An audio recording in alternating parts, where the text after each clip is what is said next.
The weekend is full of action, so let's take a look at some of the Sunday matchups we're excited about the most in the NCAA tournament. Krysten Peek, Danny Green, I'm Jason Fitz. KP, let's start with you. What do you got?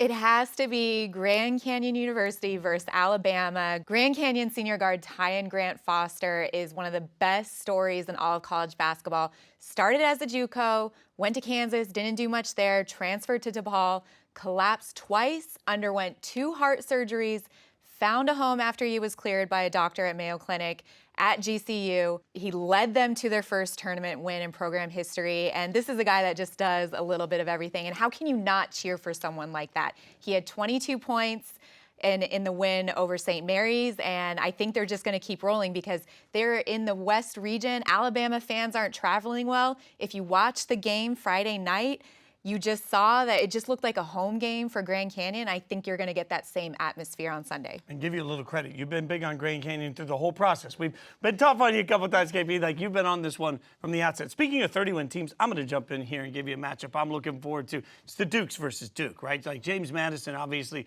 getting a lot of love after their win over Wisconsin.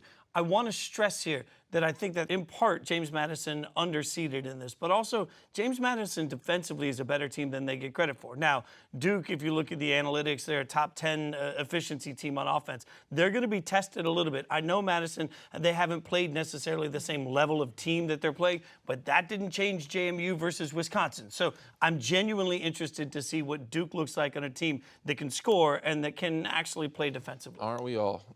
But for me, there's two. The one that Clemson versus Baylor. Clemson played better than I expected them to in their first game. I have Baylor going pretty far, so I wanted to make my bracket look decent because right now it is pretty bad. But the main one I'm looking for is the Marquette-Colorado game. Those two guard matchups with KJ Simpson and Tyler Kolek. That matchup for me is the one that I'm looking at. Obviously, we love what KJ Simpson did in last game, hitting the game winner. But this is a big stage for them. I want to see who can control the tempo, control the game, and hopefully get their team a win in this tournament. He gets 2 because he played. That's the way it works.